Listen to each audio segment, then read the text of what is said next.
because we're much further along with the science than we were even just a few years ago. And it's changed our thinking about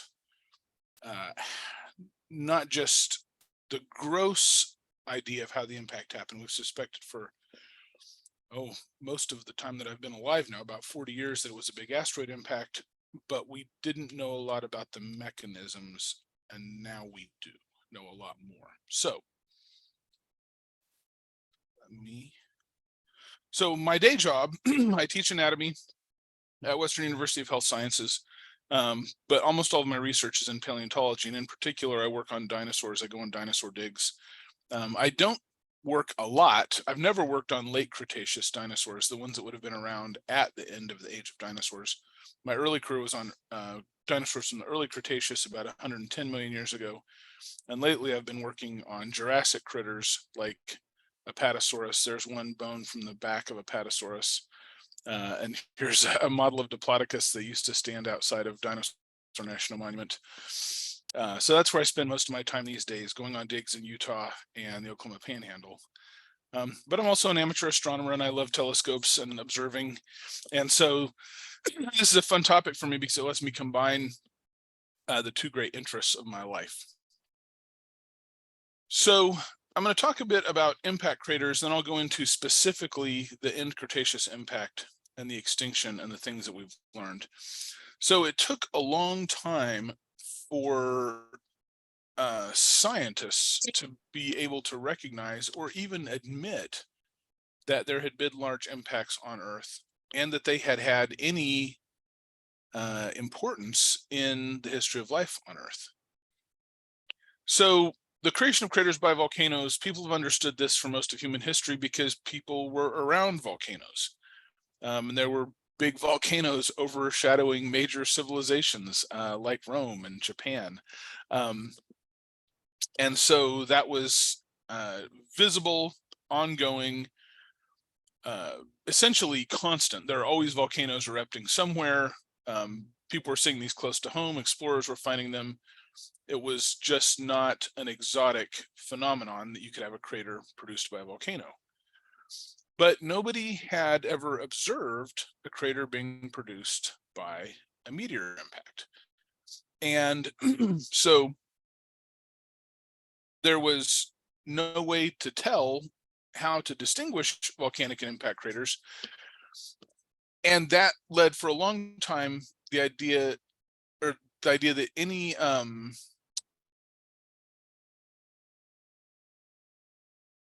any craters that were found must be due to volcanism, because that's the process we can see and understand, and not to extraterrestrial impacts, which is something that nobody had seen. If no extraterrestrial impact craters have been identified, then there's no criteria to distinguish them. And so things kind of fell into this circular mess until really it was Gene Shoemaker and Meteor Crater that unlocked this in the middle of the 20th century. And one of the big clues was the formation of craters by nuclear weapons, like this one in Nevada at the Nevada test site.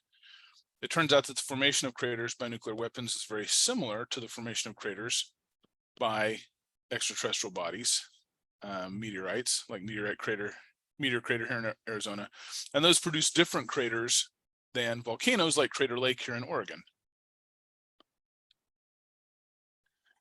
So those nuclear test craters gave us the criteria for how to recognize a high energy crater formation event. As violent as volcanic eruptions can be, compared to nuclear detonations or compared to meteorite impacts, they're pretty low energy. Things move fairly slowly in volcanic eruptions, and you just get different signals at macro scales in the way the whole crater forms and at micro scales. So nuclear and impact craters typically are not on mountains. It's a coincidence if they are, and it's definitely a coincidence if they're at the tippy top. They have raised outer rims and gently sloping inner rims, whereas volcanic craters typically are on mountains, or at least raised somewhat above the surroundings, and tend to have flatter outer rims and steeply sloping inner rims. But there are also special characteristics that are only associated with these high energy craters. And one of them is shatter cones. Shatter cones are shock structures that form in the rocks underneath a nuclear blast or a meteor impact, and they only form at extremely high pressures, measured in gigapascals, which is crazy high pressure. So here are some centimeter scale shatter cones that are associated with a meteorite impact. I think those might be from Meteor Crater in Arizona. There are definitely shatter cones from Meteor Crater on display at the visitor center at Meteor Crater.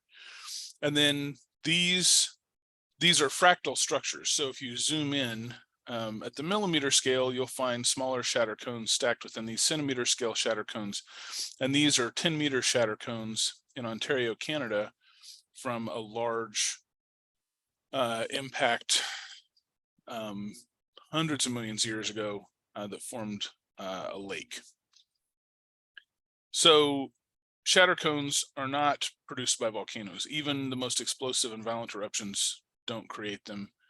And we know that not only from modern eruptions, but from even larger eruptions we have evidence of in the past. They don't produce shatter cones. So that's the macro, one of the macro scale fingerprints of a high energy crater formation. Shock metamorphism is a micro scale one. So this is usually most commonly found in quartz, what's called shocked quartz. So we get these crazy high pressures, those gigapascal pressures. Quartz is really, really tough stuff. And so to generate these micro stress lines in quartz requires extremely high pressure. And so we get this shocked quartz that's associated with nuclear blasts and also with impact craters. And again, this is something that's never produced by volcanoes, only produced by either nuclear blasts on one hand or meteorite impacts on the other.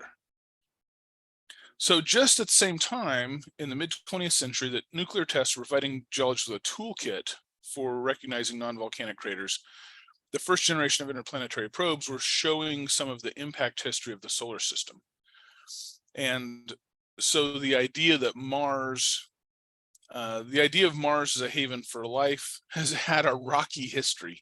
Early on in the late 1900s and early 20th century, or sorry, late 1800s and early 20th century, there was a lot of enthusiasm for the idea that Mars was just sort of an older, colder Earth, and that might have a going biosphere, sort of on the macro scale. And then Mariner 4 got there and sent back pictures of all these craters, and people were like, well, the moon has lots of craters, it's a dead world. Mars is a crater. Mars has lots of craters, it's a dead world. That is a questionable assumption. As our rovers are discovering, there's ample evidence of water, flowing water, oceans in the past on Mars. There's probably quite a bit of subsurface water there today, and there could be a sort of cryptic biosphere persisting on Mars. But as the biologist Lewis Thomas pointed out way back in the 60s, if Mars has life, it's pretty low key compared to what's going on Earth.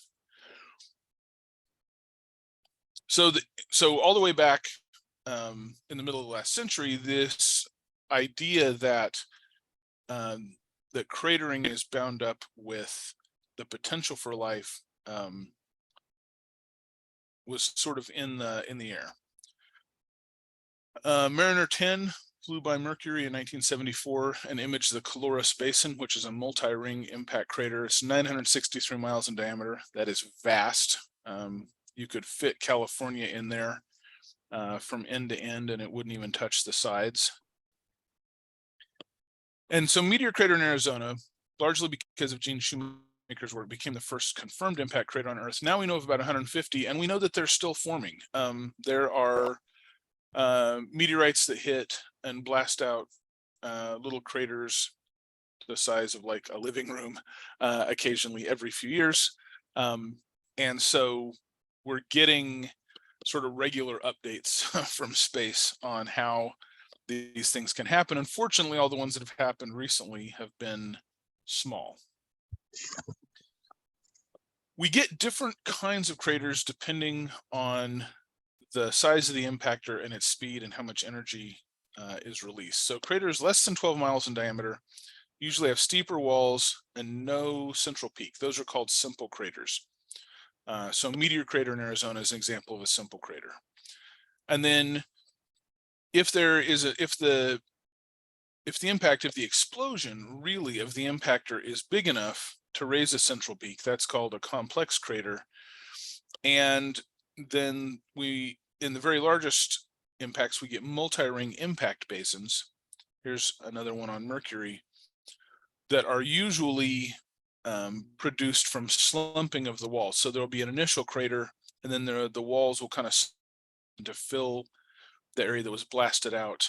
And so there'll be a final crater, what's called the final crater, will have a ring that's much larger than the initial transitory crater.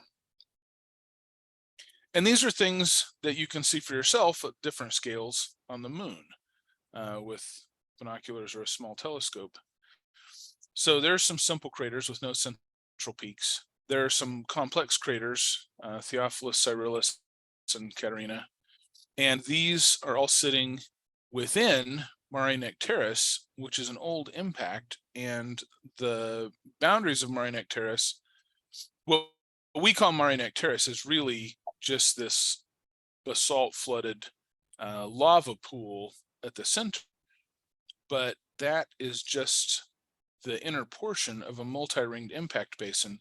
And we can see part of that. You can trace some of the old ring, but it's been overprinted by many subsequent impacts.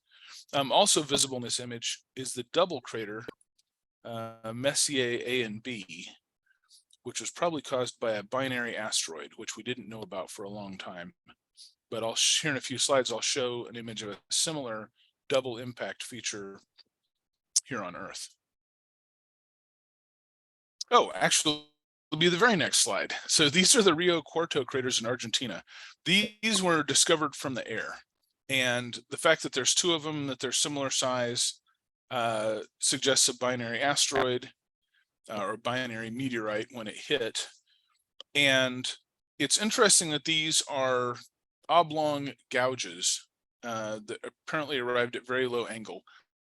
So you would think, so we tend to think, or at least I, when I was younger, tend to think of the impact of a meteorite when it gouges out a crater as being sort of like throwing a rock into mud. And if you throw the rock straight down into mud, you get a round crater. And if you throw the rock into the mud at a shallow angle, you get an oblong crater. But that's not really how it works, because when a big meteorite, an asteroid, hits the Earth or some other body, really what happens is it's all that kinetic energy, it's slowed down so rapidly, all that kinetic energy is converted into heat, which essentially vaporizes the impactor and a lot of the country rock that was there. And all of that vaporized material initially occupies a small volume and then it expands. So essentially like a bomb. So to get anything other than, so even if something comes in at say a 30-degree angle, it's going to vaporize, the country rock's going to vaporize, it's going to explode outwards in all directions, and typically you just get a circular crater. Things have to be really, really low angle to get anything other than a circular crater, like maybe 15 degrees from horizontal. We're pretty sure that the Messier A and B impact was low angle. The craters themselves are a little oblong, but also we have the rays of ejecta material are not radiating out in all directions. They're definitely pointing this way. So we're pretty darn sure that a double asteroid came in from this direction, hit, blasted out those craters, and sent a bunch of ejected material downrange like this. So put a pin in that thought, because that's going to become really important later on, that we have a lot of material ejected out during crater formation events. Oh, and also remember those central peaks on our larger craters, because they're going to become important as well. So originally these Rio Cuarto craters probably splashed a lot of ejecta downrange, just like Messier A and B. On the moon and on other bodies in the solar system, there are what are called catenae or crater chains. So here's Catena Davy on the moon. You can see that with amateur telescopes. It doesn't really get very highly visible until you get up into the maybe 10 or 12 inch telescope range. You got to have pretty good seeing to see that clearly. Here's a nameless, at least at the time that I put this talk together, a nameless Catena on Ganymede, so blasted out of ice on one of Jupiter's moons rather than blasted out of rock on our moon. Catenae got to be a lot less mysterious after the impact of Shoemaker-Levy 9, the comet, on Jupiter in July 1994. So this comet was torn apart by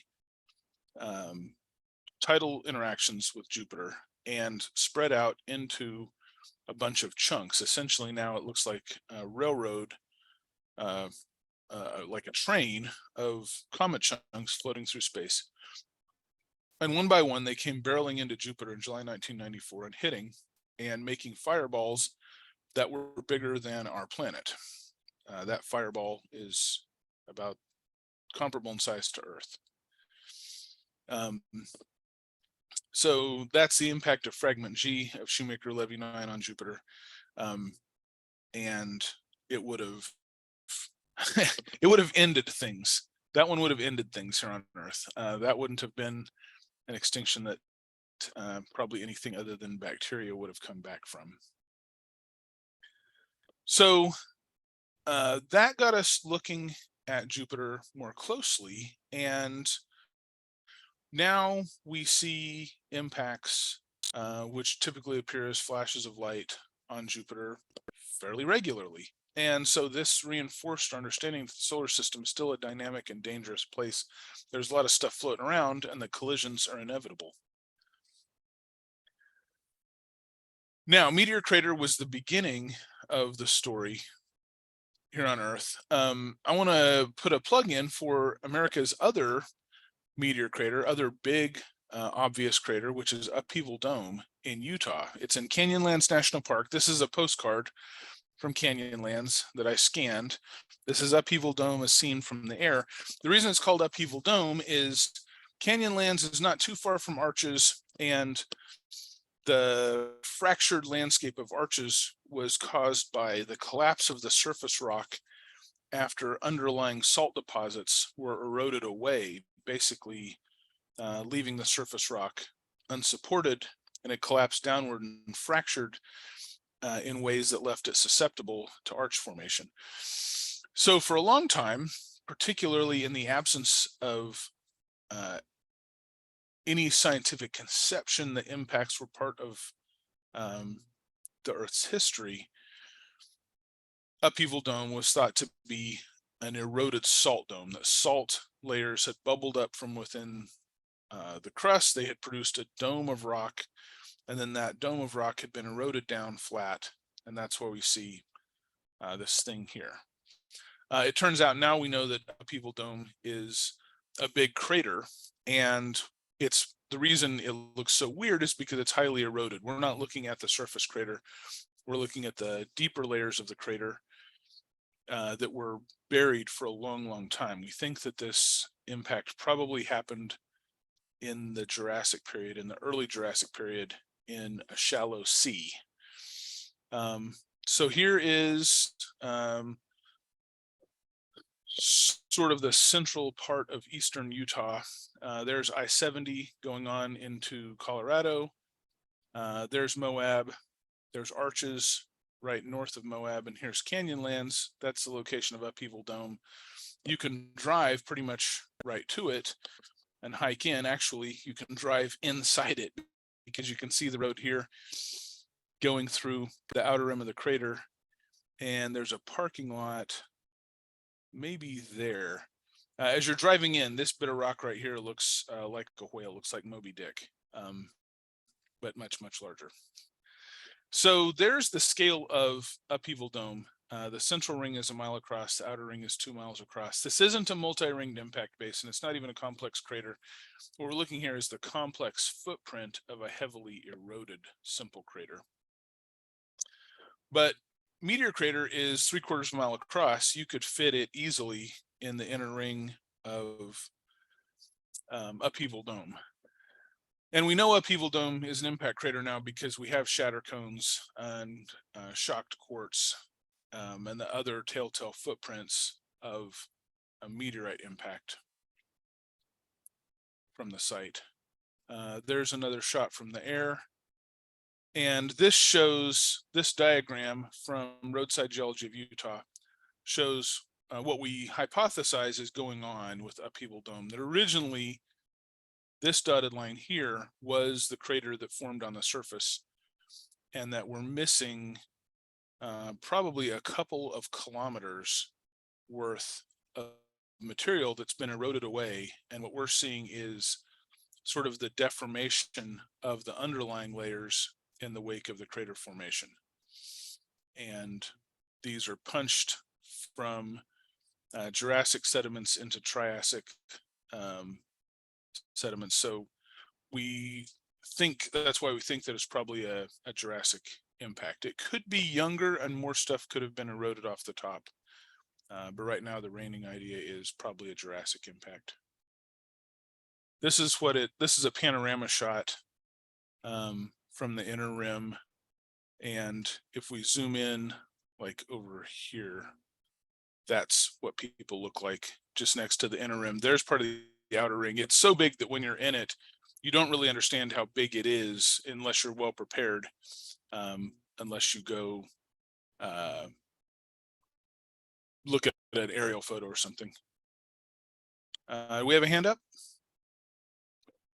Yeah, I'm wondering if this could have been an extinction event. It looks pretty big. So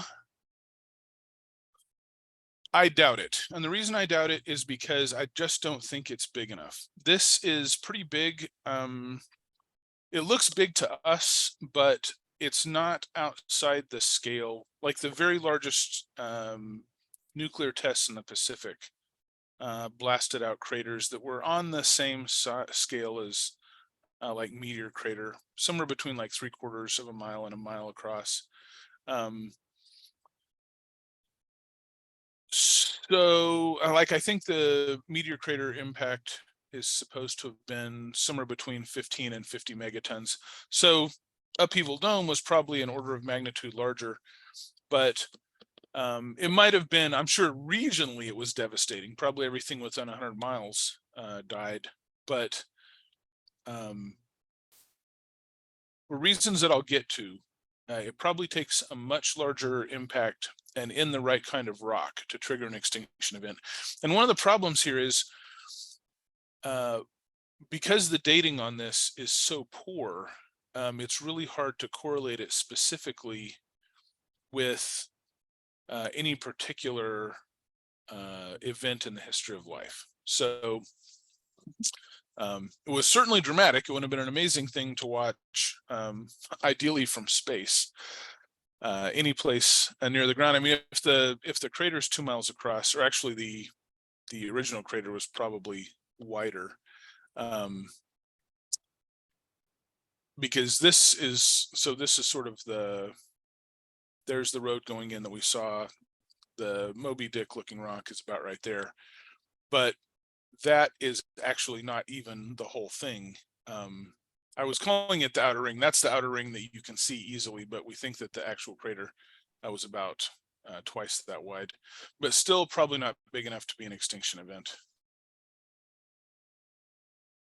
Oh, and there's a view of the central peak, which again sort of mimics the idea of a central peak on a complex crater, but really it's just upfolded rock that was definitely underlying. It was part of a rebound, but this probably wasn't a big enough crater to have a central peak in the way that craters on the moon do. And we've had some more recent events that have reminded us that these things are still happening, like Chelyabinsk 10 years ago this year. There was a 500 kiloton atmospheric explosion. There's the mushroom cloud rising up from the main detonation. And this produced shock waves that were powerful enough to blow out windows all over the city and collapse a factory roof. And this one was really well studied. So there was this sort of butterfly blast pattern that's typical of large atmospheric explosions. So the meteorite was coming in, or the meteor was coming in this way. It detonated there and blasted pieces of itself all over the place. And the Tunguska blast over Siberia is now pretty well accepted to be airburst of an asteroid or a comet. Again, there's a butterfly, kind of quasi-butterfly-ish pattern of ground damage that flattened a lot of forest. And it's thought to be comparable to a really large nuclear bomb detonated in the air, which would be the airburst of a 200-foot diameter asteroid or a 600-foot diameter comet. There was an airburst over Siberia in 1947 at Sikote Alin, and there are pieces of this in museums all over the world. This was a nickel iron asteroid, piece of a core of an ancient planetoid that exploded in the air with a force of about 10 kilotons and basically shotgunned some of the forest below with pieces of metal, which were then further torn apart on impact. This is a really nice piece that is at the Natural History Museum in Mesa, Arizona, and there's my water bottle for scale. But pieces of this are pretty common in on the market for meteorite collectors. Actually, the very first meteorite that I owned was a piece of Sikote Alin. And they're really satisfying because they're made out of metal and it's all torn and warped from the energies that tore it apart in the atmosphere. And then some of the pieces are further wrecked from their impact with the ground. The biggest pieces blasted out craters that were the size of a house or a football field. And there are photos of tree branches with holes punched right through them, or tree trunks with holes punched right through them from some of the shrapnel from the Sikote Alin airburst. When the US government and military first put up satellites to look for nuclear blasts to make sure nobody else was violating treaties and testing nuclear weapons above ground, they started getting hits all the time of big fireballs in the atmosphere. And it took them a few decades to declassify that data, but eventually they realized it's not glitches, it's not wild proliferation of nuclear tests all over the world, especially over the oceans. It's meteors coming in, asteroids coming in and exploding in the atmosphere. That's the big circle right there is Chelyabinsk. So Chelyabinsk was the biggest in this 40-year span, but there are some other pretty darn big ones up there. So anything that's yellow and any redder than yellow is above 1 kiloton. So that's a lot. So these things are happening all the time. What are called bomb grade fireballs, which I think is a really cool term. There's one more piece I need to talk about before we talk about the impact that killed the dinosaurs, and that's tektites. Tektites are a kind of impact glass, and they result when meteorite hits generally in a shallow marine area. They don't seem to happen from land impacts. It's not that land impacts don't produce ejecta, they do, they just don't produce tektites. So here are several. The Philippinite and the Australites are both part of the Australasian strewn field, which I'll talk about in a bit, from an impact in Southeast Asia. The Bediacite is from Bedias in Texas, but that is a piece of glass that was blasted out from the impact that formed Chesapeake Bay about 30 odd million years ago. And the Moldavites are from an impact in Europe about 15 million years ago. So the best known, best understood, by far the most prolific source of tektites is the Australasian strewn field. These are on the order of 700,000 to 1,000,000 years old. And this is an unusual one because this one possibly did not happen in a shallow marine environment, although it's hard to say because right now there's this thing called the Bolivian Plateau volcanic field. That volcanic field may be related to the impact. In other words, the impact that blasted these things out all over a substantial portion of the globe may have been causally related to the production of volcanoes there. So this map is this area right here. And so these things are found all over Southeast Asia. They're found in the Philippines, they're found in Australia, they're found on islands in the Indian Ocean. They're found as far away as off the southern coast of Africa. So this is called the Australasian strewn field. And most of these tektites are known as Indochinites because Indochina was an older term for this part of the world. And even though we don't use that term anymore, that term survives in geology as the term for these kinds of impact glasses.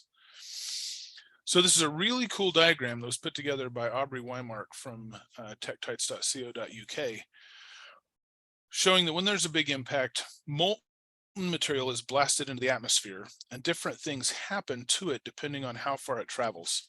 So close to the impact, you get partially melted material that may just form spheres. And then farther away, pieces land while they're still molten and kind of flatten out and make what are called splat forms or splash forms. And I have some of these things. So here's some of my tektite collection. So here's a sphere. This one landed pretty well intact. Here's a splat form that looks like a melted chocolate chip that landed on the ground while it was still soft and had time to flatten out a bit. And then my favorites are the dumbbells and the teardrops. And these happen when a piece is spinning through the air and it elongates and the dumbbells don't separate. And if the dumbbell spins hard enough that it actually flies apart, it creates two teardrops. And then the very farthest ones go out of the atmosphere. And as they re-enter, they are melted on the front surface, and some of that melted material flows around, and so you end up with these little things that look like buttons. And those are the Australites that rain down all over Australia. Well, all I have is a replica of those. Those are rare and expensive and no longer legal to export from Australia. But the Philippinite is a tektite from the Australasian strewn field that landed in the Philippines. The Moldavites are from an impact in southern Germany that produced this beautiful green impact glass that's been, the reason it has these cool shapes is because it's been eroded by 15 million years of chemical action. So what about the one that killed the dinosaurs? So first of all, we need to talk about the extinction of the dinosaurs at the end of the Cretaceous period. And the Cretaceous period is the end of the Mesozoic era. So the Triassic, Jurassic, and Cretaceous periods. Dinosaurs evolved, and the first dinosaurs show up in the late Triassic period, along with the first pterosaurs and the first mammals. A lot of people don't appreciate that dinosaurs and mammals evolved at about the same time. But the first dinosaurs were between cat size and big dog sized, and the first mammals were closer to mouse or rat size. And just that simple disparity in size may explain why dinosaurs became dominant on land for the next 160 million years. Mammals were around. We were diversifying.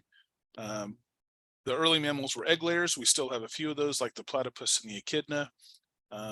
But marsupials and placentals, like us, placental mammals, diverged probably during the Cretaceous. And even by the Jurassic, there was already a real flowering of different kinds of mammals doing different ecological roles. So for example, from the Jurassic, from North America and from China, we have Mammals that were specialized for digging, like Fruitifosaur from Colorado, and mammals that were adapted to be like flying squirrels and they were gliding amongst the trees. And we have mammals that were swimming, like beavers. So mammals under the feet of the dinosaurs were not getting very big. The biggest mammal that existed during the age of dinosaurs was about the size of a badger. There were badger-sized mammals in the Cretaceous, both in Asia and North America. There's one from China known as Rapenomamus that was found with the bones of baby dinosaurs in its stomach. So some of the mammals were getting big enough to take a shot at least baby dinosaurs, but the baby dinosaurs were like the size of baby chicks. So not really a threat. And there were big reptiles in the seas, plesiosaurs and mosasaurs and ichthyosaurs. Those are not dinosaurs. And unlike pterosaurs, they're not even particularly closely related to dinosaurs. The Mesozoic was just a time when most of the big terrestrial and marine animals were reptiles, whether they were crocs or mosasaurs or plesiosaurs in the ocean, pterosaurs in the air. Although pterosaurs did not prevent birds from evolving and diversifying during the Jurassic and Cretaceous, or the big, what we call non-avian dinosaurs on land. So dinosaurs other than birds. Birds would eventually evolve from those, and now we recognize them separately, mostly because for thousands of years we had them around and didn't realize they were dinosaurs. But I think it's kind of a shame that the end Cretaceous impact killed the dinosaurs. And I know as a paleontologist you probably think, well, he's saying it's a shame because he wants dinosaurs. And that's true, but it's also a shame that it killed the dinosaurs because that became like the thing that captured people's attention about the end of the Cretaceous, is that the dinosaurs went extinct. And so then there got to be almost a cottage industry of people dreaming up explanations for why the dinosaurs went extinct. And everybody and their dog had an idea. So there's this paper which gets mocked from 1962, arguing that maybe the evolution of caterpillars and butterflies, maybe the caterpillars ate all the plants and killed the plant-eating dinosaurs, and the meat-eating dinosaurs had nothing to eat. And on one hand, I feel a little odd about making fun of previous science, because in 50 years or 100, somebody may be sitting here making fun of my own work. But I do think that if you're going to advance a hypothesis into the literature, you have a responsibility to do some homework and think about whether caterpillars could have killed all the other things that went extinct. And this is why I say it's a tragedy that extinction killed the dinosaurs, because it's kept people from appreciating for a long time what that extinction was actually about. It wasn't just the extinction of dinosaurs and pterosaurs and the big marine reptiles. All of the toothed birds went extinct. The small beaked birds did not. There were extinctions among mammals. So, for a long time, there were ideas of, oh, maybe the dinosaurs went extinct because mammals suddenly ate all their eggs. Well, that was always kind of a dumb idea because, like I said, mammals and dinosaurs evolved at the same time. Dinosaurs had been coexisting with mammals for 160 million years. And suddenly mammals just decided to get their act together and unionize and eat all the dinosaur eggs. Doesn't seem very likely. But also there were extinctions within mammals. And that's not all. There were tons of extinctions in the oceans. There were extinctions of mollusks, like ammonites. There were extinctions among fish, among marine invertebrates. There were extinctions among corals and even among plankton. And all of this has been known for, I don't know, getting on close to 200 years now, because the Cretaceous means chalk. Because the Cretaceous was a time of generally high sea levels, the central part of North America was completely underwater. So all of the Great Plains, from the Gulf of Mexico to Hudson Bay, was an ocean. And some of the best fossils from the Cretaceous seaways, some of our best fossils of things like mosasaurs come from Kansas, actually. There's a wonderful book called Oceans of Kansas and website that covers some of that fossil material. And so the recognition of the Cretaceous period as a distinct geological time unit wasn't based on dinosaurs.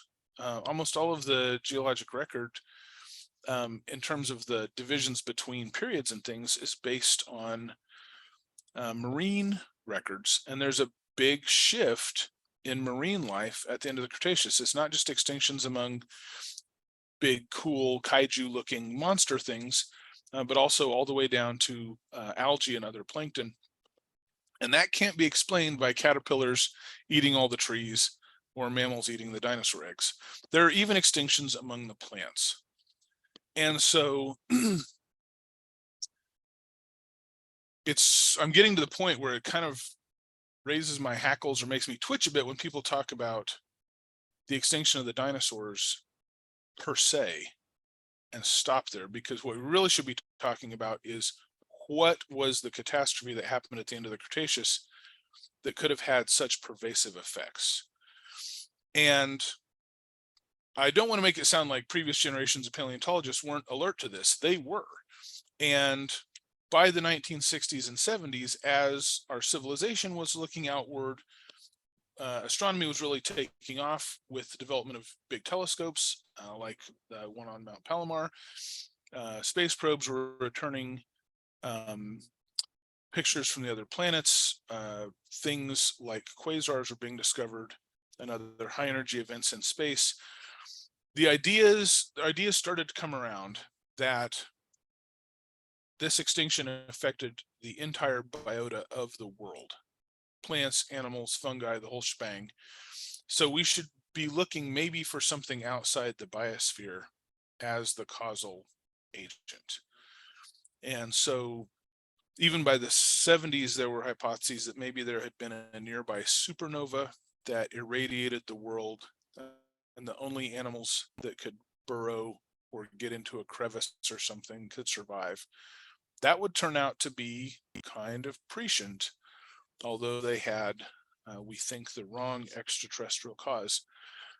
And then in 1980, one of the seminal papers in the history of science came out that identified this globally distributed layer of clay. So below the layer of clay, we're in the Mesozoic, the Cretaceous, the age of dinosaurs and pterosaurs and everything else. Then there's this clay layer, and above the clay layer, we're in the Paleocene, which is the earliest epoch of the age of mammals, which we're still in. And in between, there's this clay layer, which has about 1 million times, and I'm not just using that as a flip or imprecise measurement. Literally, it has about 1 million times more iridium than terrestrial rocks usually do. Iridium is a super heavy metal. When bodies melt in their formation, big asteroids or planets, the iridium tends to sink towards the center with a lot of other heavy stuff like uranium. It's not that there's none on the surface, it's just present in low concentrations. So all of a sudden we've got this clay layer globally distributed that's rich in iridium. And where does clay come from? Clay is usually produced by the weathering of ash. Now, a lot of times that means volcanic ash, but it can mean ash from other sources like an impact. So the iridium spike in that clay layer pointed to the idea that there'd been a big influx of ash worldwide. This clay layer is found everywhere that the boundary is preserved. So it's found in the Netherlands, and it's found in Spain, and it's found in Africa, and it's found in South America. It's found all over the world. This particular piece is from Wyoming, and it's on display in the San Diego Museum of Natural History. And the link down here doesn't show up very well, but it's from Wikipedia. So then there were two ideas. Maybe there was a massive pulse of volcanism at the end of the Cretaceous, because volcanoes do dredge up iridium-rich rock from deep inside the earth, or maybe it was an extraterrestrial impact. The extraterrestrial impact was kind of favored right out of the gate. And I'll talk more about the volcanic hypothesis later on. But it wasn't just the iridium there was also shocked quartz grains in that clay from lots of different sites. And as we recall, shocked quartz can only be formed in the impact of in a meteorite impact or a nuclear blast, and it does not form from volcanism. And then in 1991, Chicxulub crater on the edge of the Yucatan Peninsula was brought to wide attention. So this had been discovered during petroleum exploration. Gravity maps had revealed what is actually a multi-ring impact basin, which is buried. Partly it's on, about half of it's on the Yucatan Peninsula, about half of it is in the Gulf of Mexico. It's covered by more recent sediments, which is why it can't be seen today. But there are a lot of sinkholes around the edge. So these little white dots are cenotes, or sinkholes. And this is sort of a false color topo showing we've got a multi-ringed impact basin here with an outer ring about 280 kilometers across, which is pretty darn big. So the size of the crater implies an impactor about 6 miles in diameter. So in part because it's buried, it's probably the best multi-ringed impact basin on Earth.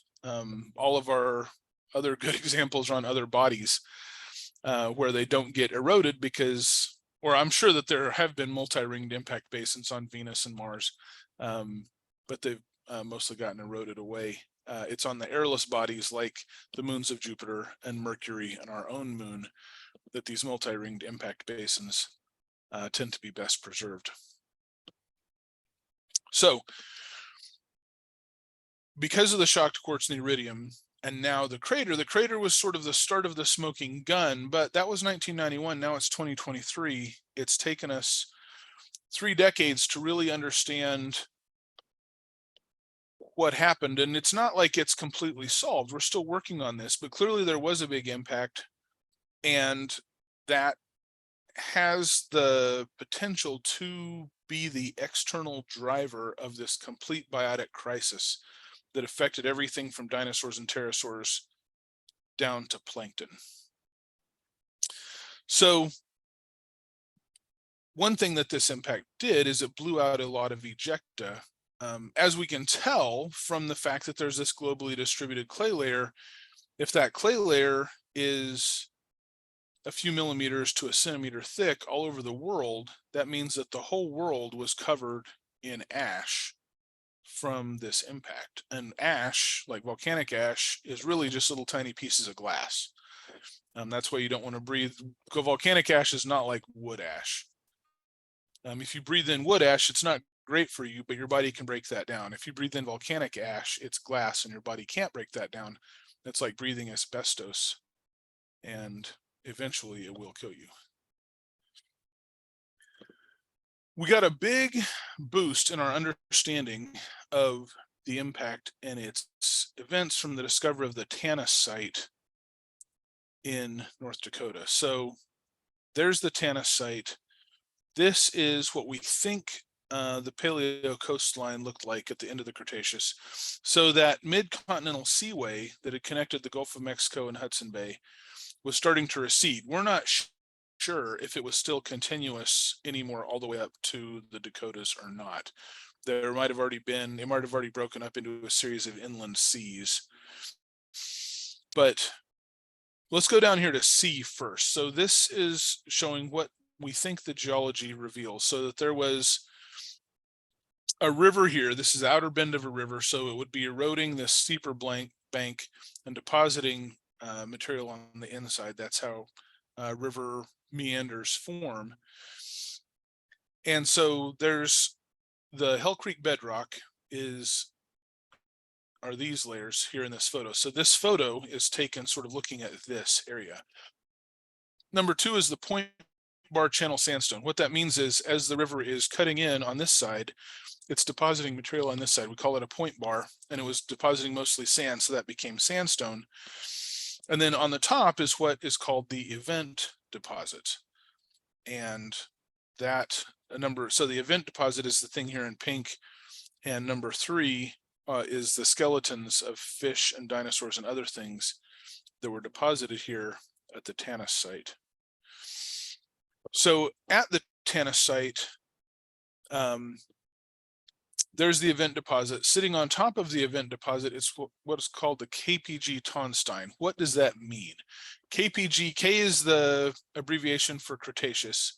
PG is for Paleogene, the first part of the age of mammals, what used to be called the Tertiary. So when I was growing up, it was the Cretaceous Tertiary event, or KT event. Now it's the Cretaceous Paleogene event, or KPG event. And Tonstein is a clay layer. So this is the iridium-rich clay that formed from the globally deposited ash from the impact. And then in the earliest part of the age of mammals, there's what's called a fern spike. So all over the world, ferns take off. So for example, in New Zealand, ferns went from being something like 50% of the diversity of plants to more like 90% of the diversity of plants in the wake of the impact. What we know about ferns today is that they're really good at colonizing disturbed environments, especially in the wake of disasters. So after Mount St. Helens blasted and denuded and buried in ash many miles of pristine Cascades forest, some of the first plants that to come back were ferns. So there's this global fern spike that follows this clay layer that's formed by the eroding of ash that blanketed the entire world. So we can infer from these two things that the whole world looked pretty much like the slopes of Mount St. Helens on the day after. But crucially, in the event deposit, there's shocked quartz, there are microtectites, little glass spherules, and there is broken impact glass. And in some places at Tanis, so this is at a 4mm scale, a 2mm scale, there's a 1mm scale. There's, the ground is almost, the impact layer is almost made up of just piles and piles of impact glass that rained down there out of the sky. Keep in mind, this is in North Dakota. This is a really, really cool section. And here's a photo of that same piece of rock from an article in the New Yorker by Douglas Preston in 2019 called "The Day the Dinosaurs Died." That is a little piece of glass, a little microtectite. These are layers of mud and sand on the bank of this ancient river. And this is the micro crater about the size of your thumb that was formed by this specific piece of glass raining out of the sky and hitting the mud. Just an incredible, incredible find. So we're pretty sure that the Tanis site records the day that the Cretaceous period came to an end. One of the things that is plentiful at the Tanis site are the skeletons of fish, and they are beautifully preserved. So here are some skull bones and a fin of a sturgeon. New species of sturgeon, including one from Tanis, were described just this year by Hilton and Grande. These are phenomenal fossils. This is a sturgeon that looked like it could have died yesterday, basically. Here's a sturgeon. I think there are lots of sturgeon and paddlefish at Tanis, and the bodies are all lined up.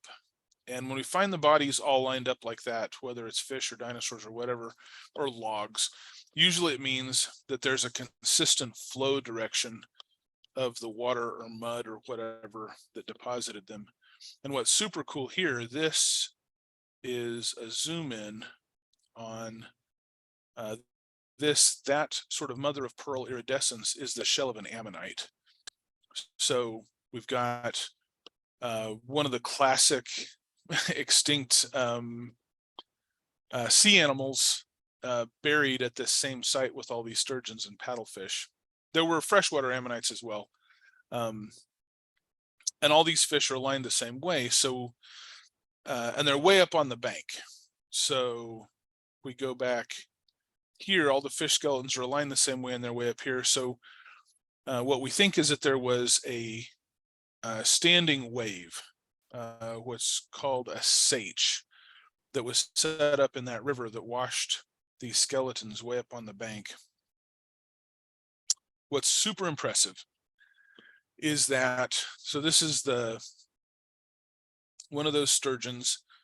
This is zooming in. This is an X-ray. We're zooming in here on part of its gills, and in its gills are these little glass spheres, these microtectites. So here's micro CT from the gills of a paddlefish from Tanis, and these are microtectites embedded in the gills. And there is even amber from Tanis. Amber is fossilized tree sap, and there are microtectites embedded in the amber.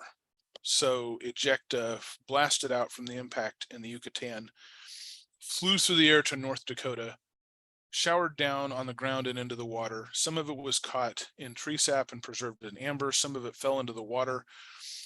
And these fish literally died choking on mud that was stirred up by seismic activity and with glass spheres from the Chicxulub impact in the Yucatan in their gills.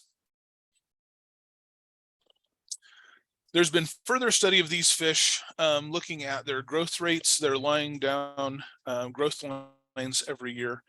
And so we can work out the seasonality. They grew just like modern sturgeons and paddlefish. And so the important thing here, this is from a paper by During et al. That came out last year, shows that they died, they stopped growing. They were killed by the after effects of the impact in the spring. And that has potentially some big implications for the patterns of the extinction that I'll talk about in a bit. So there are a couple of ideas for how this flood event brought these fish skeletons up so far from what was probably the original water level of this river that was laying down the sediment before the impact. One is maybe it was a tsunami. There were mega tsunamis. We know there are mega tsunamis from the Chicxulub impact. There are tsunamites along the Gulf Coast that suggest that the wall of water that raced out from the impact site might have been something on the order of 1 kilometer tall, so over half a mile high wave when it hit the southern coast of the United States. But we don't know if there was a continuous seaway all the way to North Dakota or not, and a tsunami, even as fast as tsunami waves travel, would have taken hours to get to Tanis. In contrast, seismic waves would have started arriving after about 6 minutes for the fastest moving, and the slowest ones, the Rayleigh waves, would have gotten there in about 13 minutes. So it would have been massive, massive earthquakes, something like a 13, 11 or 12 or 13 on the Richter scale. And that could have created what's called a seiche, a standing wave, that could have washed the fish and everything else up onto the bank here. We know that big earthquakes can cause these standing waves at remote sites. So when the big magnitude 9 earthquake hit Japan and caused the tsunami there about a decade ago, it set up 1.5 meter high standing waves in some of the fjords in Scandinavia, even though that was completely on the other side of the whole Eurasian continent. Something like a third of the way around the world, it still created 1.5 meter high standing waves, and that was a magnitude 9. So a magnitude 11 or 12 event probably set up global earthquakes. Probably every body of water from a puddle up to an inland sea experienced violent earthquake activity. And the reason that those earthquakes are favored as the method of deposition at Tanis is because the dead animals and the amber and everything else has those tektites embedded in it. So the pieces of glass, the spherules, the microtektites would have started raining down on Tanis about 15 minutes after impact, and most would have arrived in the first 2 hours.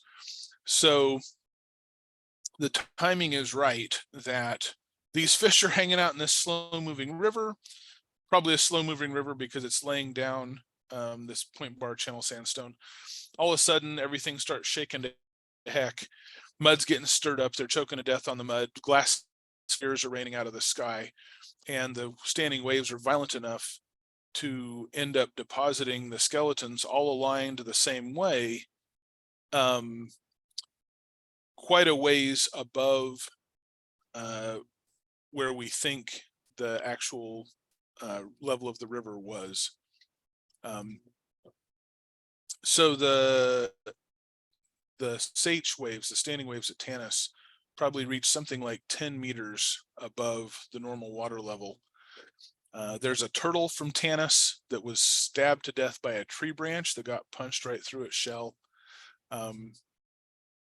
So this has given us a unique look into the effects, and it's emphasized a couple things. One, the probably very quick, within the first hour, certainly global violent seismic activity, and also emphasizing this rain of ejecta all over the whole planet. The microtektites first, and then ash later on, not only from the impact itself, but also from the wildfires. And I'm just going to throw up this image from Mount St. Helens. There's a bulldozer and there's a semi, and obviously there weren't any of those at the Cretaceous, but other than that, this is probably what a large part of the world looked like the day after the impact, and I want to talk about that a bit. So we think that the asteroid hit at about 45,000 miles an hour, which is about twice, a little over twice orbital velocity.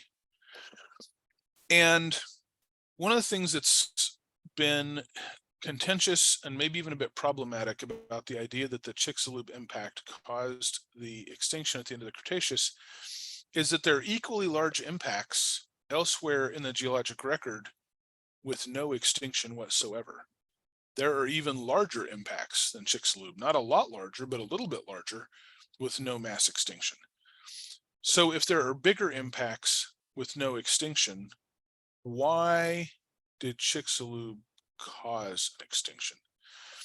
So part of it is we think the asteroid was coming in unusually fast. And part of it has to do with the kind of rock that it hit. So I'll talk about those two things in turn.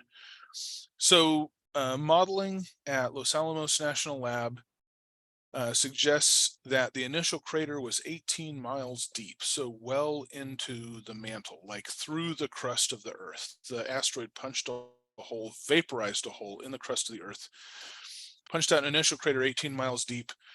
That would have rebounded to make a central peak, and that central peak briefly would have been larger and taller than Mount Everest before it slumped back down. The rock was behaving more like pudding at that point. Excuse me.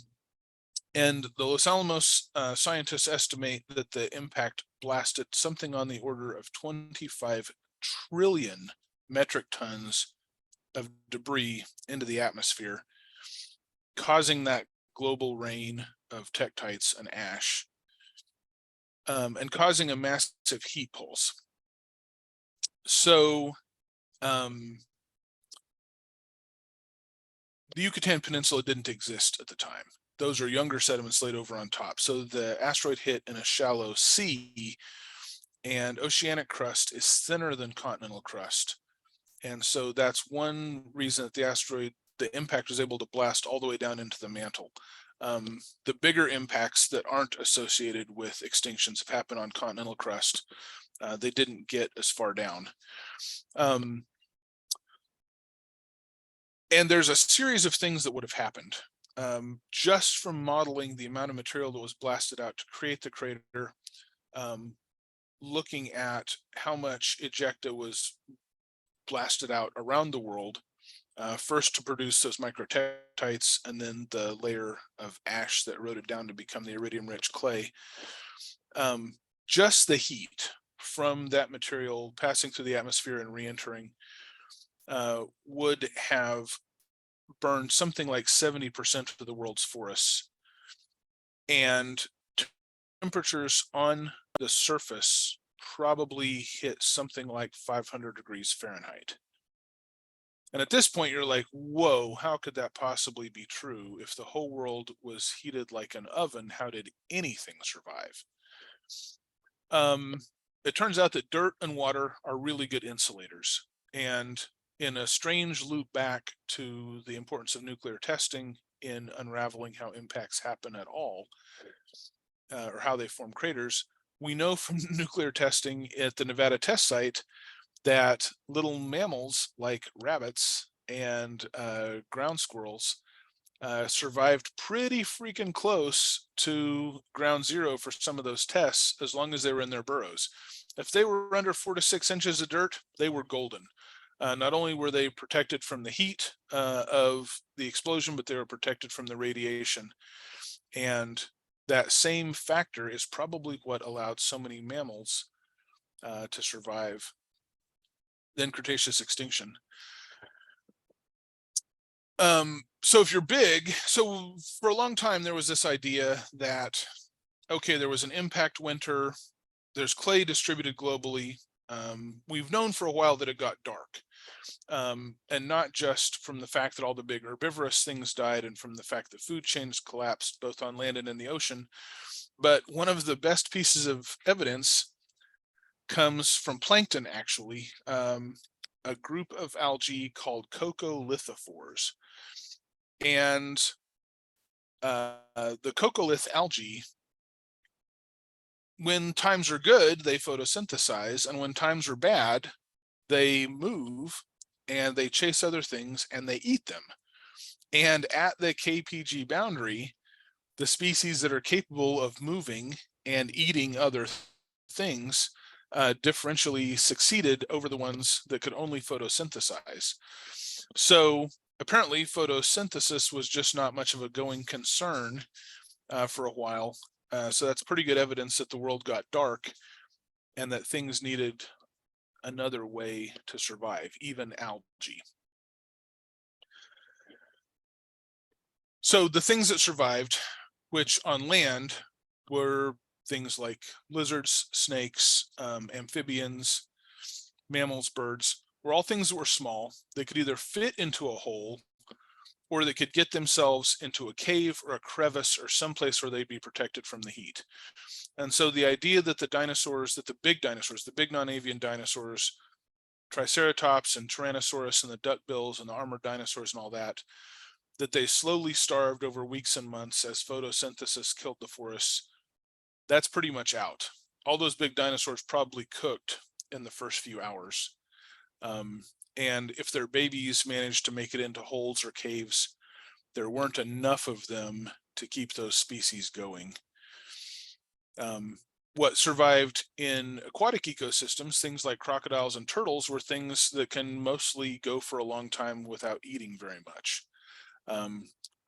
Most crocs can just stop eating for months at a time and survive because they have low metabolisms.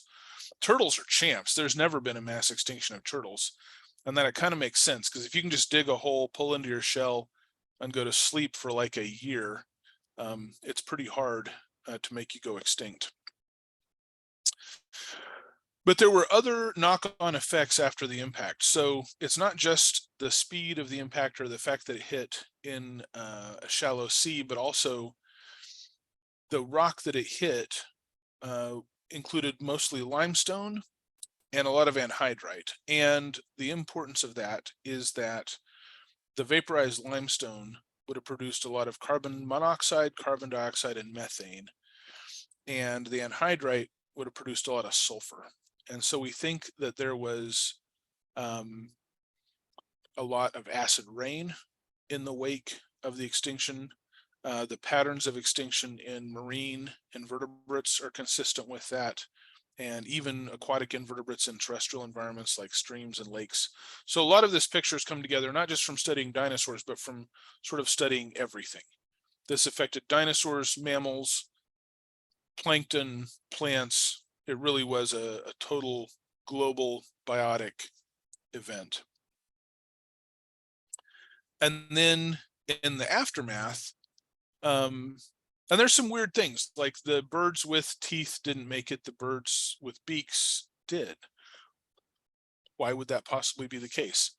The birds with teeth were probably more predatory, and the things that survived seemed to be things that either could eat seeds or that could eat things like worms, snails, and bugs that were living on the detritus. So if you were something on land and you were definitely if you were warm-blooded, then you'd had to be able to subsist on worms, snails, and bugs, and because those things could live on dead and decaying material and on seeds. So what happened at the impact is the world got real hot for a few hours, like an oven, pretty much instantly killing all of the large animals in a day. And then the world got cold and dark, probably for 1 to 3 years, enough to shut down photosynthesis and cause extinctions among plankton and marine invertebrates and collapse the marine ecosystems and force those little coccolith algae to switch into predator mode instead of photosynthesis mode. And not everything went extinct immediately. So there's evidence from Europe that some ammonites, a few ammonites hung on for about 100,000 years into the age of mammals. Now, that doesn't mean that ammonites weren't affected by this. Ammonites are related to octopuses and squid. That means they're basically an octopus in a coiled shell. That means that they have fairly high metabolisms for marine invertebrates that are fairly active. There were filter feeders that depended on plankton. There are also active predators that fed on fish and squid and things. But the point is that whether they fed on plankton or whether they fed on fish and squid, they would have been vulnerable to an ecosystem collapse. And a few species might have snuck through for a while, but they weren't numerous enough, and the ocean ecosystems were too disrupted to be able to support them for very long. And the recovery really started in earnest, something like between 100,000 years and 1,000,000 years afterwards. In the wake of the fern spike, things sort of started coming back out of their holes and facing an empty world, where frankly, we wouldn't be here if the impact hadn't happened. There was no sign that mammals were ever going to get any bigger than badger-sized as long as the big non-avian dinosaurs were around. That's one thing that we know dinosaurs were really, really, really good at, is keeping mammals small, because they did it with ruthless consistency for 160 million years, and there's no sign that that was ever going to change. So rodents may still have evolved, and tree shrews and even lemurs maybe, but if the asteroid had missed, it would probably still be a dinosaur-dominated world, and we would still probably be living in holes and in trees and making our way as small critters and not building telescopes or having astronomy club meetings. So there were other things going on during the Cretaceous. So this is a map of North America, sort of at the maximum of the Cretaceous inundations. There's the modern day Hudson Bay, there's the modern day Gulf of Mexico. So all the Great Plains is underwater. And these warm, shallow, what are called epicontinental seas that are on top of continents, were globally distributed. So most of Europe was an archipelago. And so these were just fantastically rich ecosystems, and they supported huge numbers of things like ammonites and mosasaurs and sharks. And so when those drained, that greatly reduced the habitat for marine life. That's true. That had been going on for a few million years before the impact. There were also giant, and I mean super gigantic, volcanic eruptions in India. Trap volcanism is an unusual kind of volcanism where you don't have like recognizable mountains even producing like, regional devastation like Mount St. Helens. In trap volcanism, which doesn't happen very often, thank goodness, basically the ground splits open and lava pours out and covers areas the size of states or nations to an incredible depth. So these are some of the trap volcanism layers in India. In some places, the lava is more than a mile thick. And this happened at the end of the Cretaceous as well. And so for a long time, it was thought, well, maybe the Deccan traps, this massive volcanic event was blasting enough crud into the atmosphere to wreck global ecosystems and kill the dinosaurs. We don't think that's the case. For one, in the pulses in the gaps between the volcanic pulses, so in between the layers of lava, there are layers of other stuff like sandstone and mudstone, and there are still dinosaur bones and dinosaur nests in those entered trap deposits. So we know that the dinosaurs were making it even in that region, and that as soon as the lava flows stopped, they were coming back and recolonizing those areas. And the other thing about trap volcanism is it happens over a period of hundreds of thousands or millions of years. So it's a slow, steady pressure on the environment and on the ecosystem. And it's not the short, sharp shock that seems to have caused the end Cretaceous extinction. But when I gave versions of this talk, like, I don't know, starting maybe 10 years ago, I said, was this a perfect storm of global disasters? So we did have this massive volcanism in India that was probably changing the composition of the atmosphere. There was this global marine regression that greatly restricted the habitats for marine life. And then was the Chicxulub impact, was it so deadly because global ecosystems were already sort of on the edge, and this just sort of pushed them over the edge? And so this was one of my concluding slides from this version of the talk 10 years ago, and the answer is no. I mean, those things were going on, but there's no evidence that they were going to cause a mass extinction because volcanism happens, seas come and go, but they don't typically cause mass extinctions. And what we know now about the Chicxulub impact is it was going to cause the mass extinction, whether this other stuff had been going on or not. It didn't need any help. I'm sure that these things, if they were stressing global ecosystems, didn't help, but Chicxulub would have been enough all by itself. So there's, I meant to talk about the fish bones, how we know the fact that this happened in the spring, why that was important. It happened in Northern Hemisphere spring, which is Southern Hemisphere fall.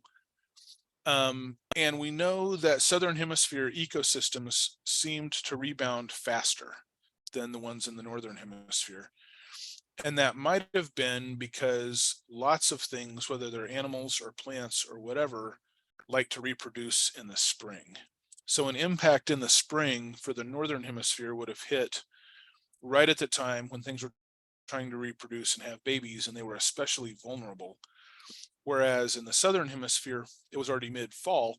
Things were starting to kind of batten down the hatches for the winter. Animals were starting to find shelter. Plants were starting to go dormant and sequester resources at their roots and so on. So the Southern Hemisphere, by virtue of the season that the impact happened, seems to have been better set up for survival because things were already sort of going into a more dormant mode, whereas the Northern Hemisphere, really the impact caught everything with its pants down.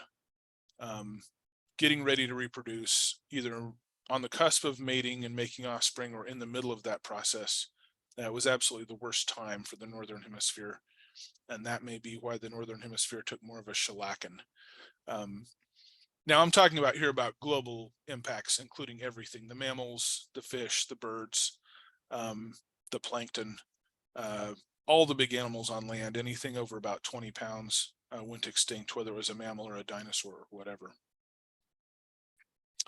So that's where we're at for now. There's probably still more stuff to understand about this.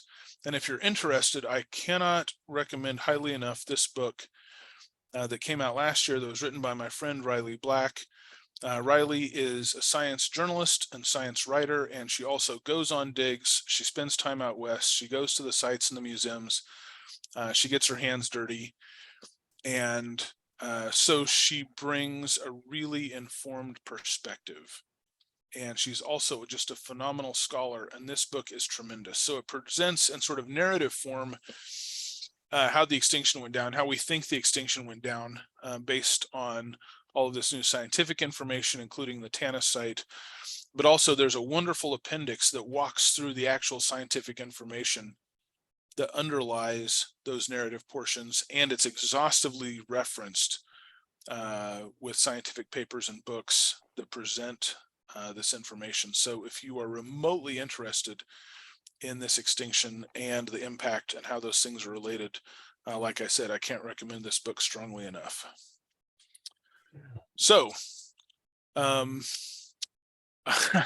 that's kind of a grim note to end on, maybe. And it was actually some of the people involved in the discovery of the Chicxulub crater went on to be very ardent proponents of the Space Watch program and NASA's search for near-Earth asteroids.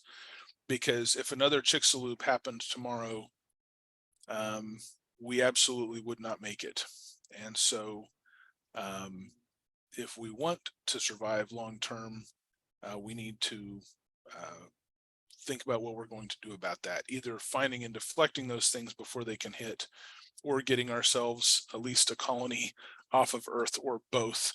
And I'd love to talk more about that and talk about the recent DART mission, the double asteroid redeflection test that NASA did. But that's the time that I have. So thanks for your time and attention. And if you have questions, I will do my best to answer them. Matt, this is Richard. Do you hear me? Yes. Oh, okay. Just check it.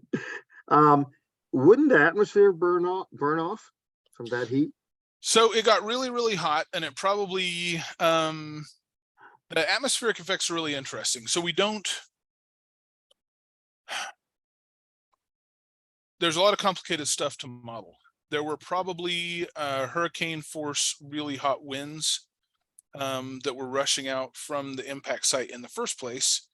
And then there's all this ejecta that's raining down in the atmosphere that's moving even faster. So if you're like in North Dakota or the Netherlands or South Africa, that wave of hot stuff coming out of the sky is going to get there long before anything else does, because it's moving the fastest. So that rain of material out of the sky is probably what's caused what's called the thermal pulse, that heated up the atmosphere, that burned the forests, and that may have also caused like global wildfires.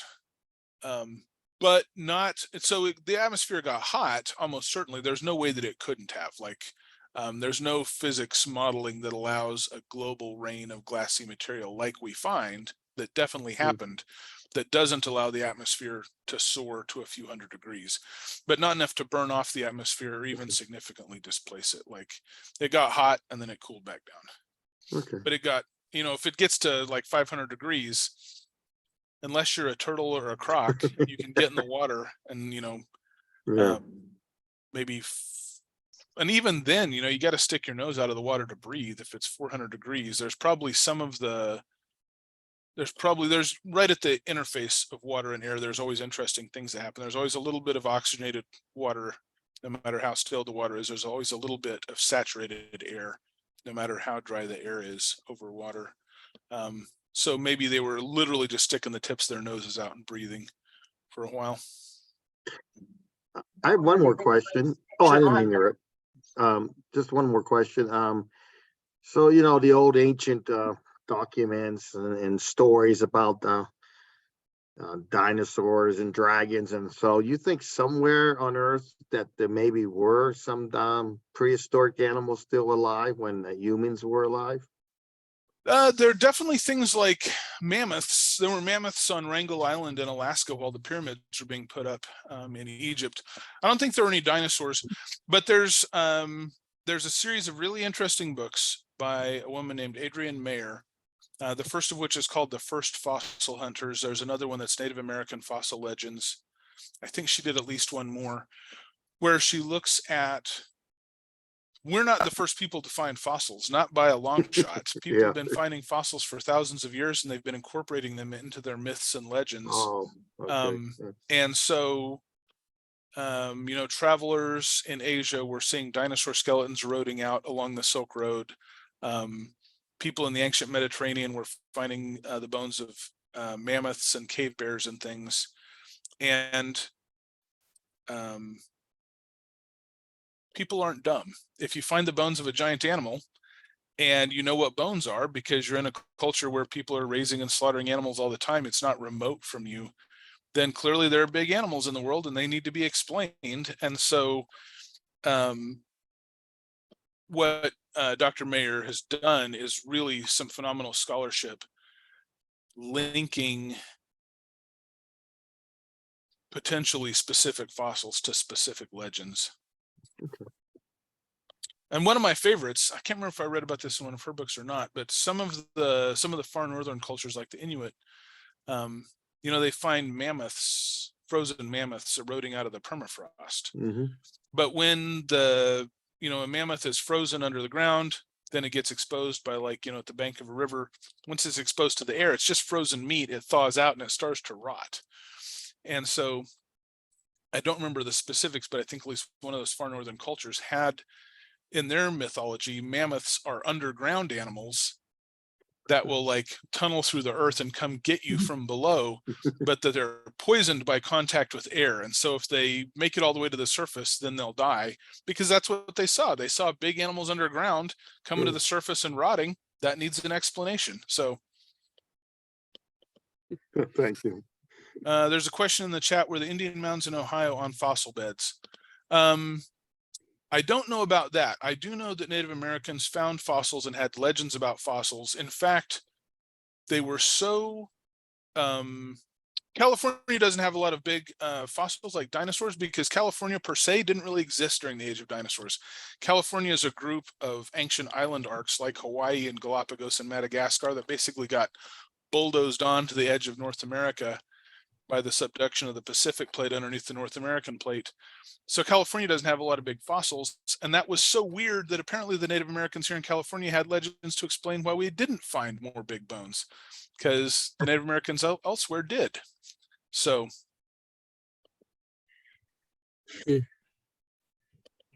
I'd like to just make a real quick comment on that last question, if I might. Yeah, please. Yeah, I've done a lot of research on ancient Ohio, because I grew up in Ohio, and I just published a book on very early history of Wapakoneta back there. And it turns out that when you go back to Ohio, you do not find any old fossils of dinosaurs or anything of that type, because up until about 17,000 years ago, Ohio was covered by what was called the Laurentian glacial sheet. And that glacier, or that whole big mass of snow and ice, basically transformed the entire landscape of Ohio, so that anything that was around, let's say, several million years ago, is now under about 300 feet of soil. So I think hopefully that might answer some of that question that he had. Yeah, that's an excellent point. So in Ohio, we get the remains of Ice Age animals that came on the edge of the ice sheet and after the ice sheet, but most everything else either got scraped off entirely or got buried deeply, just as Ken described. Matt, I have a question.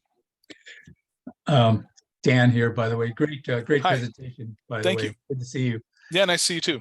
Yeah. So you talked a lot about the land animals. What about large marine life? Is there a corresponding extinction? Is there an extinction for large marine animals that corresponds with the extinction on land? Absolutely. That would kind of nail it down, wouldn't it? Yeah, it does. Absolutely. And that's been known for a long time. So that's a way I always, even when I was a kid, when people had these ideas like mammals ate all the dinosaur eggs or caterpillars ate all their food, it's like, wait a second, that didn't kill the marine reptiles, let alone things like ammonites. So it does seem like the ocean ecosystem basically collapsed. And it was probably much like what happened on land, where photosynthesis was shut down for a while. The phytoplankton that required constant sunlight disproportionately went extinct. The kinds of phytoplankton that survived were either like the coccoliths that could switch to predation and run around and eat other plankton, or things that could just go dormant. And so there's extinctions among the shelly stuff like clams and starfish. And then there's big extinctions among not just reptiles, of which there were a lot. So there were plesiosaurs and mosasaurs. Mosasaurs were giant seagoing lizards, literally lizards. They're monitor lizards. If you made a Komodo dragon like 3 times longer and put paddles on it, it would be a mosasaur. All those things went extinct. There were extinctions among fishes. So one of the reasons that people were so excited about the discovery of the coelacanth in the 1930s is that coelacanths were thought to have gone extinct. There were coelacanths in lots of different habitats, including shallow water habitats, so it could easily be found and preserved in the fossil record. The coelacanths that survived to the present day live in fairly deep water and on the edges of islands. Islands don't tend, the ultimate fate of islands usually is to completely erode down into the ocean. So islands don't usually leave much of a trace in the fossil record. So yeah, there was virtually all of there were marine birds. There were big swimming birds, big flightless birds, like big, bigger than a swan, that were fish eaters. Those all went extinct. So fish survived, sharks survived, but they probably went through like a size pinch. The most consistent thing through the extinction is if you were big and you had high energy demands, you went extinct. The only way you could survive and be big was to be something that with a low energy demand, like a croc or a turtle. That could So just some of those fish like sharks did survive that period then. Yep. Okay, Yep. that's Absolutely. interesting. They must have eaten carrion and stuff like that, I guess, right? Yeah, they Yeah, probably which did. there have been a lot of, yeah. There would have been a lot of it. Exactly. And then you probably for a while had, like on land, the picture that we think is emerging is you've got a lot of dead material that's feeding worms, bugs, and snails. And then worms, bugs, and snails are feeding everything up the food chain for a while, at least until the impact winter ends and the plants can start to bounce back. So it's probably something similar in the ocean, where in the absence of photosynthesis, in the absence of the normal food chain, there would have been a lot of dead stuff. There would have been different kinds of marine invertebrates, and probably things like hagfish. Hagfish are gross, but they're really good scavengers. And so there might have been in some places sort of like a scavenger based food web for a while until the light came back and things could start to bounce back a bit. But what it really would have, where it would have put the hardest hit is on the big energy intensive things. Thank you. And if you think about what does it take to survive an extinction, it just means you have to have a breeding population make it through. It doesn't mean that you're not affected. So the things that survived, like even the mammal and bird lineages that made it, it doesn't mean that we sailed through unaffected. What it means is we managed to dodge the bullet. So if, it killed all but 200 of a particular species of mammal and they're living in one isolated valley, that might have been enough for that species to come through. They could expand rapidly into the pretty empty world afterwards. In the fossil record, it would be really hard to pick up that they'd even been through a pinch. We'd see them before the extinction, we'd see them after the extinction, we'd think, oh, they sailed right through. It doesn't mean that they weren't affected. It means maybe they came really close. Sure. Okay. Claire, I think you had a question about the thermal pulse. So how long after impact? We think it happened within the first few hours and probably lasted like on the order of a few hours to a day, maybe. Basically, that thermal pulse was caused not primarily by the impact itself, the heat from that site, but from all that ejecta raining back into the atmosphere. But then it probably dissipated fairly quickly as well. So if things could get underground or get into cover for a few hours or a day, they had a shot. And if they couldn't, and I'm sure that there were dinosaurs that sheltered in caves. Big animals today make use of caves all the time. Elephants go into caves, for crying out loud. But a cave can only hold so many individuals. And so I'm certain that there were dinosaurs that made it into caves and survived that thermal pulse, and then came out into a dark world covered in ash with nothing to eat. So what caused the extinction in terms of decimating the populations to the point that they couldn't recover was undoubtedly the impact and probably the thermal pulse.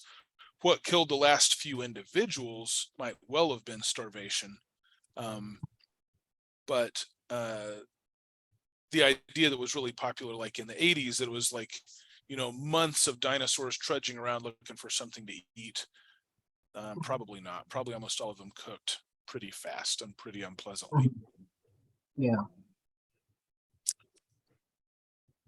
Matt, Yeah. I grew up part of my life in Pennsylvania, and we used to always collect ferns and the shales and everything. But we never found any bones or any type of animal. Is there a reason for that, or? So mostly what you probably had in Pennsylvania was ferns from farther back, from before the dinosaurs, from the period of the giant coal swamps. So here in the States, we call it the Mississippian and the Pennsylvanian. Globally, we call it the Carboniferous. And just like Cretaceous is the chalky time in Earth's history, Carboniferous is the carbon time in Earth's history. So that's when we get most of our coal beds. And it was a pretty wild time. So the Earth was pretty much covered in giant forests, and it was super high atmospheric oxygen. So that's when we get the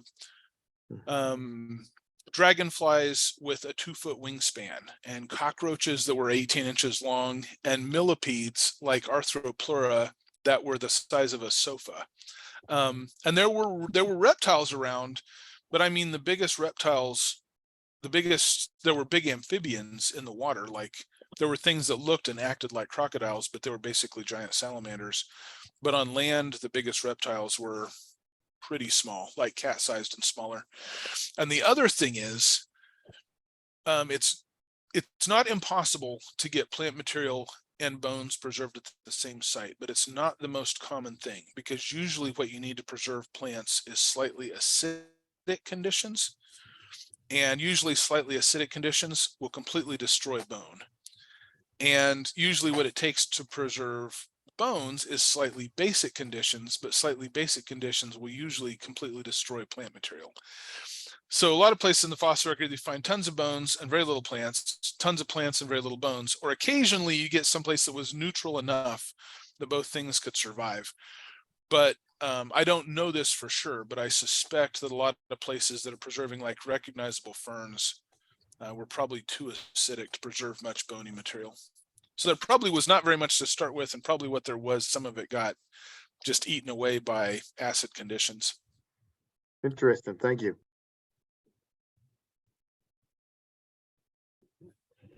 Would there have been any evidence on the bones of the burning that took place?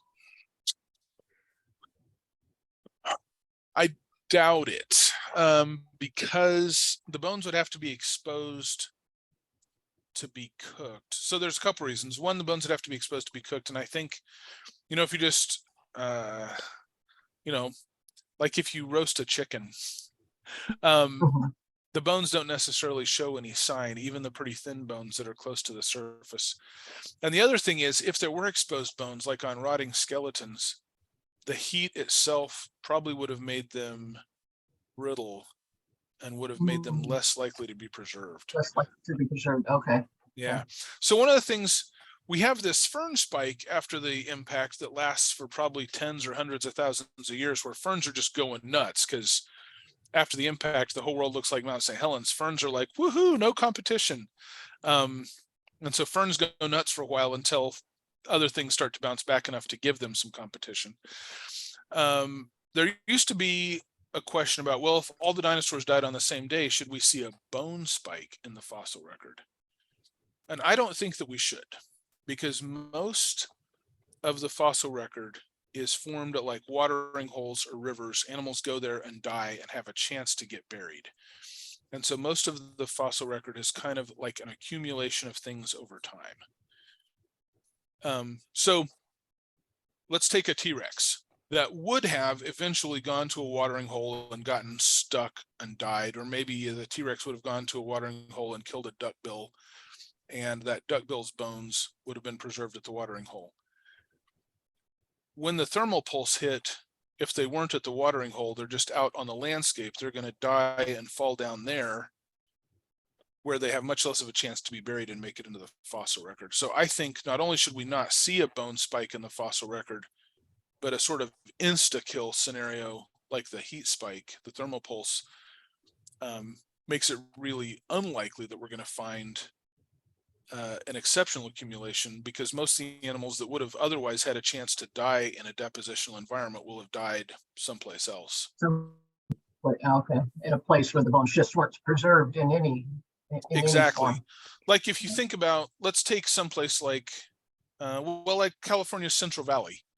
So, or like the Great Plains. Like if an animal dies out on the plains someplace, the chance of it becoming a fossil are basically zilch. What it has to do is get to a river, die in or near a river where it has a chance of getting buried by sediment that's piling up, like at the inside of a bend of a river, or someplace like the Gulf Coast where the Mississippi is just dumping tons and tons of sediment. But if they don't die, so we have lots, so basically there's this weird thing in the fossil record where we certainly have lots of fossils from terrestrial environments, but to get buried, they mostly had to be there had to be some kind of flowing water, whether it was just regular deposition by a river or like a flash flood can bring in a bunch of dirt and bury something. So even in a terrestrial environment, usually you require not just water, but moving water to bury things. And you have to be buried fast enough to be preserved.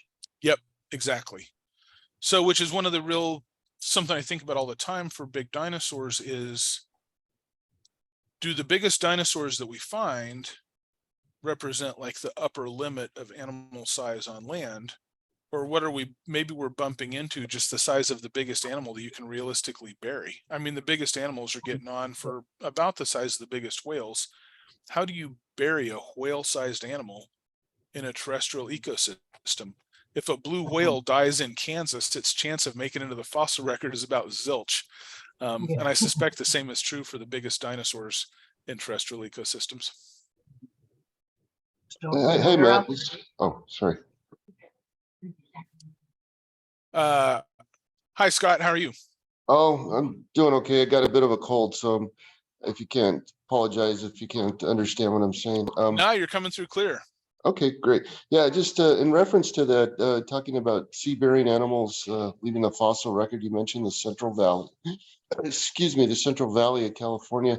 Is it true that there is a large shark fossil bed in that area around Bakersfield? Yeah, Sharktooth Hill, 100%. When I was at Berkeley in the University of California Museum of Paleontology, there are drawers and drawers of stuff from Sharktooth Hill. So Sharktooth Hill is a site near Bakersfield. It's called Sharktooth Hill because it was, at least initially, covered in megalodon teeth, like big 5-6 inch, beautifully preserved megalodon teeth. And what the megalodons were eating was early whales, early seals and sea lions, sea cows. There's tons of sea cows from Sharktooth Hill. So it was an explosion of marine mammals, whales and seals and sea cows. There are also tons of big sharks eating them. So yeah, 100%. Sharktooth Hill is like a crucial site for understanding the evolution of marine mammals and giant sharks like megalodon. And I saw you put a question in chat. Would it also include a Jupiter-type planet blocking the majority of the asteroids to allow time for life to evolve? And that was piggybacking on Ken's earlier comment. It seems like this has implications for the probability of intelligent life on other planets, including maybe a determining factor, one of the parameters of the Drake equation. So Jupiter has a more complicated impact on the solar system than sometimes gets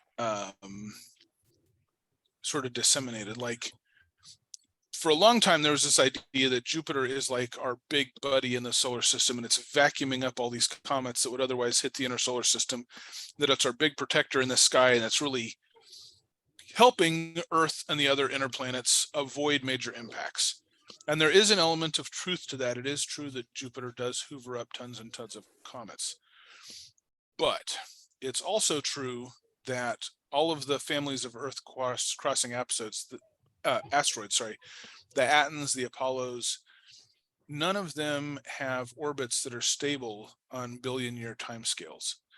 So we're pretty sure that all of these families of Earth-crossing asteroids are asteroids that were kicked out of the asteroid belt by having their orbits destabilized by gravitational interactions with Jupiter. So Jupiter giveth and Jupiter taketh away. On one hand, Jupiter takes away these comets that would otherwise hit the inner solar system. On the other hand, Jupiter is kicking things out of the asteroid belt at us, and apparently always has been. Oh, So part of the reason that we have Earth-crossing asteroids at all in the density that we do is because of Jupiter. So I only bring that up to say that the influence of a big planet in a solar system on the smaller planets is hard to predict because it depends on what else is in the neighborhood. If there wasn't an asteroid belt at all, then Jupiter might be more of a purely protective influence.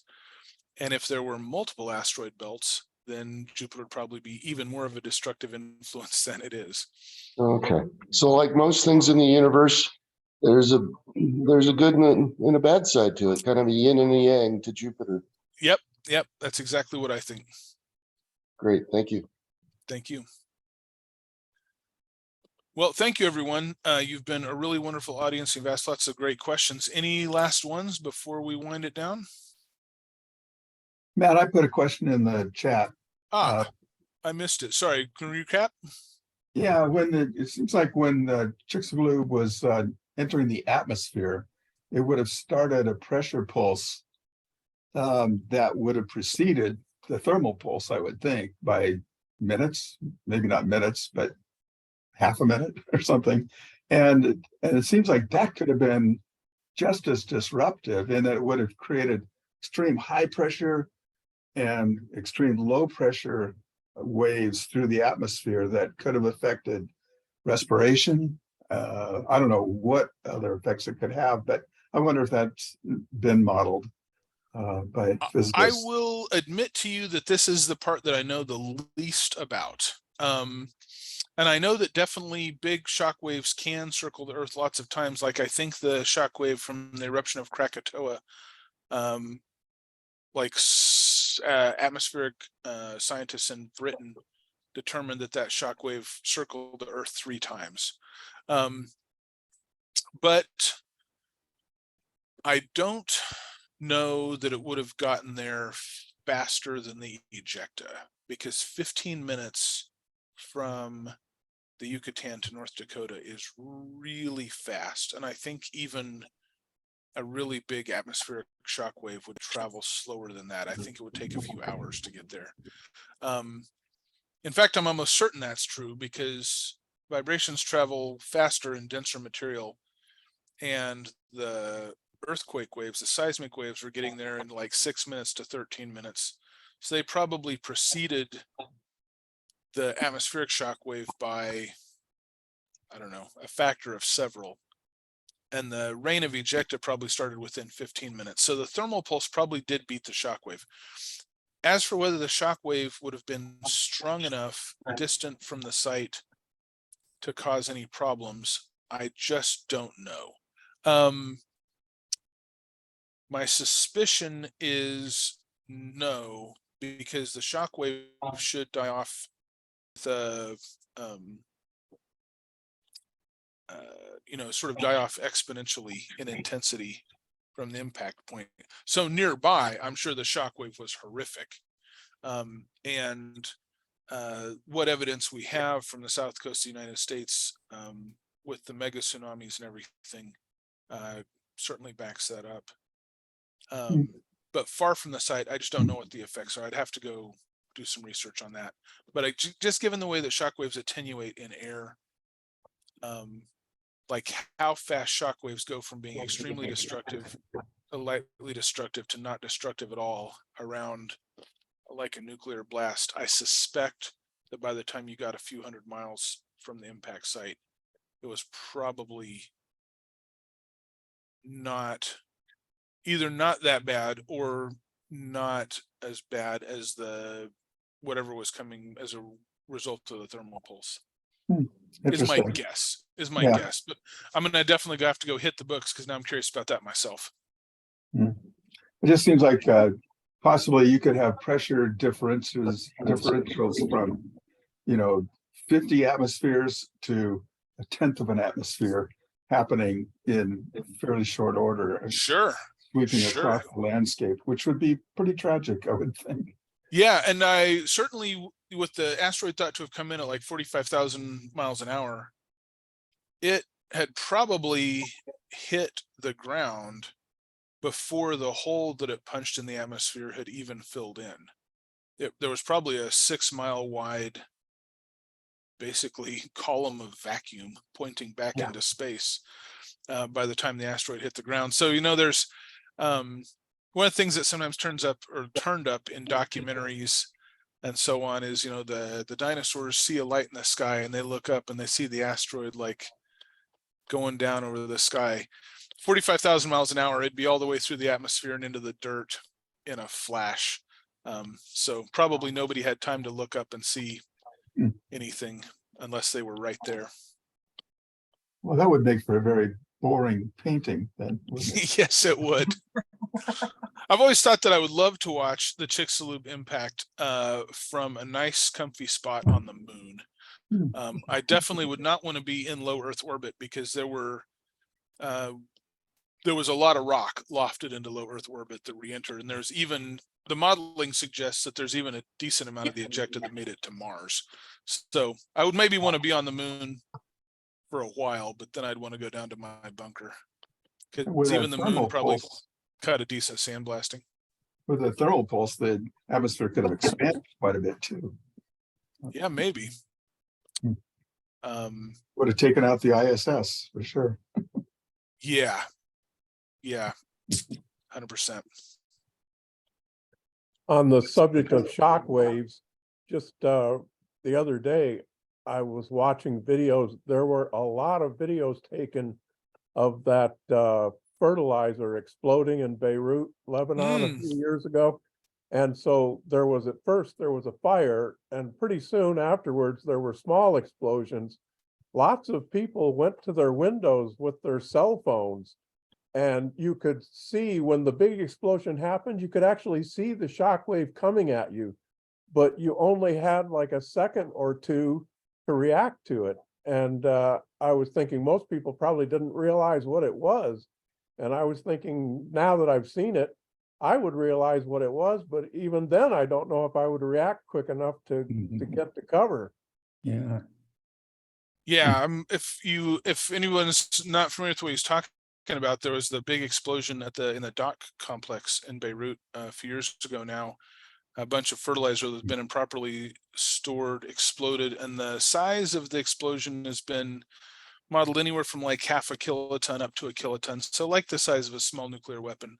And the videos are just amazing. There's a nice spherical shockwave that expands outwards, and there's videos from all over town. People were, like Ron said, going to their balconies, going to their windows, filming the fires happening there because there were fireworks that were going off in advance, and all of a sudden, boom. And a lot of the videos stop with, the shockwave arriving at the point where the people were filming. And I've thought that seems like a really good way to get blasted in the face with a ton of flying glass. And I know that many, many people were injured in that event. So, but I've often wondered if I would have the self-control not to go to the window and stare if something like that was going on.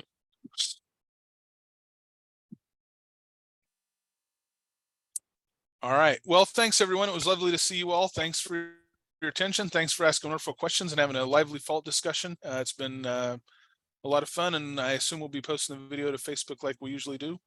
So. Yep. Thank you, Right. Matt. That was Thanks, really Matt. nice. My pleasure. Yeah, thank Thanks, you. Matt. Bye-bye. Take care all. Have a nice weekend.